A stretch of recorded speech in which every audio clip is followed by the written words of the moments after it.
से खारिज किया जा रहा है। देखिए एक वीडियो भी सामने आया, एक्सक्लूसिव वीडियो आपको दिखा रहे हैं। ये उस वक्त रात का वीडियो है जब सोनम रघुवंशी पहुंची थी उस चाय के ढाबे पर, टी स्टॉल पर, जहां उन्होंने जाकर फोन लेकर के फोन किया अपने घर और गोविंद से बात की। और गोविंद से बातचीत के दौरान उन्होंने बताया कि वो सकुशल हैं। तो गोविंद ने इस पर जवाब ये दिया कि आप कौन हो, मुझे यकीन नहीं हो रहा है। तो वीडियो कॉल करके दिखाया गया और फिर सोनम ये इस वक्त यहां ढाबे पर मौजूद थी। ये बात की पुष्टि हुई और आप देखिए तस्वीरों में जहां पर ये ढाबा संचालक ने भी इस बात की पुष्टि की है कि रात को करीब 1:30 पौने 2 बजे के आसपास वो वहां पर पहुंची थी और वहां वो रो रही थी, बिलख रही थी और परिवार से बात करने के लिए उसने फोन मांगा और फोन करके अपने घर पर इस बारे में जानकारी दी। अब इस पूरे मामले को लेकर जो परिवार का कहना है उस पर ये देखिए, ये उस वक्त की तस्वीर है जब सोनम पहुंची थी काशी टी जायका उस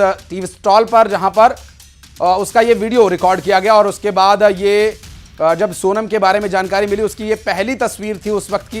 हालांकि इससे पहले जो हमने आपको तस्वीर दिखाई वो भी इससे कुछ ही देर बाद की तस्वीर थी। शिलांग में ये अपने पति राजा रघुवंशी के साथ गई थी और लौटी हैं अकेली, और वो भी गाजीपुर उत्तर प्रदेश पहुंची हैं और वहां से बनारस होते हुए क्या नेपाल जाने की फिराक में थी या फिर जो, क्योंकि बताया जा रहा है कि गोरखपुर की बस में इनको चढ़ना था, लेकिन रात के समय ट्रैवल करते हुए ये बस मिस किए जाने की बात सामने आई है।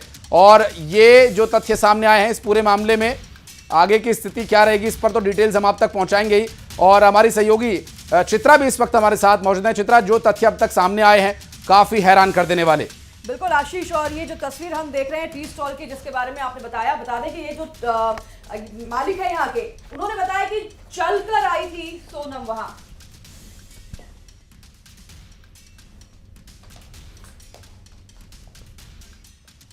और इस पूरी घटना को लेकर चित्रा आपने जो बात कही कि अभी तक इस पूरे मामले में जो तथ्य हैं वो काफी कुछ बयां कर रहे हैं। और अभी परिवार की तरफ से जो मीडिया के साथ बातचीत की गई, चाहे राजा के भाभी ने जो बातें कही, राजा की मां ने जो बातें कही, वो निश्चित रूप से अब हैरान कर देने वाली दिखाई दे रही हैं। वही परिवार जो अब तक अपनी बहू को पूरी तरह से बेकसूर और बेगुनाह मान रहा था, अभी कुछ ही घंटों में हालात बिल्कुल पूरी तरह से बदल गए। हालात पूरी तरह से, जज्बात बदल गए, हालात बदल गए। और आप ये मानकर चलिए कि परिवार की तरफ से जो भी मांग की जा रही है सीबीआई जांच की, उसमें भी कुछ एक ऐसे तथ्य हैं जिनका कि अभी जांचना बाकी है। और सोनम बहुत ही महत्वपूर्ण और एक इंपॉर्टेंट कह सकते हैं चश्मदीद है इस पूरे मामले में। उसके द्वारा क्या कहा जाता है चित्रा, ये भी देखने का विषय होगा।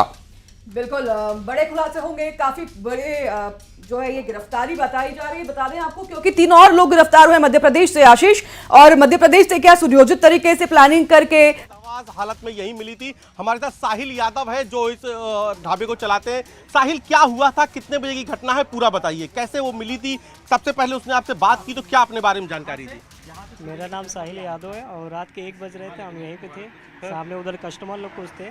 उसके बाद वो सोनम जो है पीछे से आती है, उनके पास जाती है, उनसे कुछ हेल्प मांगती है। तो उनके बाद क्या है कि वो नहीं देते अपना मोबाइल। उसके बाद मेरे से मांगती है कि भैया अपना मोबाइल दीजिएगा, थोड़ा कॉल करना है। अच्छा। तो हम तो सोचते हैं, फिर दे देते हैं उनको। फिर वो मास्क लगाई रहती है, वो मास्क मतलब अपने भाई से बस हेलो भैया मैं यहाँ पे हूँ इतना ही बोल के वो बहुत रोने लगती है। अच्छा। हाँ, उसके बाद हम उनके फैमिली से बात करते हैं, बताते हैं कि इस स्थिति में यहाँ पे हैं। अच्छा। इस एड्रेस पे। हाँ। अच्छा अच्छा अच्छा। तो उनकी फैमिली ने बताया या सोनम ने बताया कि वो गाजीपुर ही क्यों आई? ऐसा कुछ नहीं। उनको तो कैसे आई थी, कुछ गाड़ी थी उसके पास? जी नहीं, वो पीछे से पैदल ही आई थी। अब उनको किसी ने छोड़ा है कि कहाँ से कैसे है इसका मुझे नहीं पता। अच्छा अच्छा। हाँ। तो वहाँ से पैदल आई थी, आपको पैदल आती दिखी? जी हाँ। उसके साथ कोई और भी था? नहीं। अच्छा। उसके घर वालों ने आपको फोन पर क्या बताया? मतलब यही बताया कि हम लोग बहुत परेशान हैं, इसको कई दिन से ढूंढा जा रहा है, आज जाके इसका पता चला बस। अच्छा। उसके बाद फिर क्या हुआ? उसके बाद वो पानी मांगती है, हम उनको देते हैं। फिर वहाँ पे हम बोलते हैं दीदी आप जाके वहाँ पे बैठ जाइए। फिर वो बैठ जाती है वहाँ पे जाके। फिर कुछ देर बाद उनके भाई का फिर कॉल आता है, रिटर्न कॉल। तो उनसे मतलब उनके भाई का, उनसे हम बात कराते हैं। अच्छा। तो क्या बताते हैं वो भाई को, अपने क्या चर्चा कर रही होती, भाई से क्या बात कर रही? इसलिए हम उनको अपना मोबाइल दे के, हम इधर कस्टमर थे तो उनको सामान देने लगते थे, तो उतना बता नहीं सकते क्या बात हुआ था। कितनी देर तक वो इस ढाबे में रुकी रही? इस ढाबे पे वो 1 बजे से लेके नियर अबाउट 3 बजे के बीच में थी। अच्छा। तो पुलिस कब आई? पुलिस वही 1:15 कम से कम हमको लग रहा है 1:40 पे आई थी। उसके साथ क्या क्या सामान था, कोई बैग था, क्या क्या था? वो एक टी शर्ट पहनी थी, लोवर था, बाकी मास्क लगाई थी और उनके हाथ में कुछ नहीं था। अच्छा, सामान भी नहीं था उनके साथ? जी नहीं। तो आपने पूछा नहीं कि कहाँ से आप आई हैं, क्या आपको कुछ तो बताया होगा? वो मतलब कुछ मेंटली सही नहीं लग रही थी, मतलब रो रही थी बहुत ज़्यादा। हाँ। और उसके बाद एक जो कस्टमर लेडीज़ थी उनको जाके उनकी हेल्प करती हैं, उनको समझाती हैं, बुझाती हैं, फिर वो भी चली जाती हैं। फिर उसके कुछ देर बाद हम जाके उनसे पूछते हैं कि दीदी मतलब आप यहाँ पे कैसे, क्या हुआ है? तो बताती हैं कि मतलब मध्य प्रदेश में रहते हैं, नाम सोनम है, मई में शादी हुआ था, गए थे हम अपने पति के साथ घूमने मेघालय। तो वहाँ पे उनके साथ कुछ लोग उनका गहना वहना छीनने लगते हैं और फिर उनके पति मना करते हैं तो उनको वहीं पे ऑन द स्पॉट मार दिया जाता है। और ये देखकर ये मतलब बता रही थी कि मैं बेहोश हो जाती हूँ, उसके बाद मैं यहाँ पे कैसे आई हूँ और कौन छोड़ा है कुछ नहीं पता मुझे। अच्छा, उसके हिसाब से किसी ने उसके गहने लूटने की कोशिश की, पति ने बचाव किया, पति को उन्होंने मार दिया। उन्होंने जो हमको बताया वही से। अच्छा, ये थ्योरी बताई। जी जी। और उसके बाद फिर कुछ और बात जानकारी दी?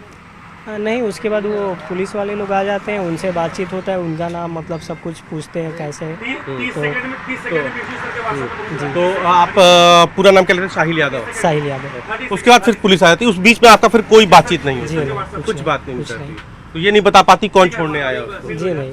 तो आप लेडीज कांस्टेबल भी पूछती हैं कि गाड़ी के नंबर या कुछ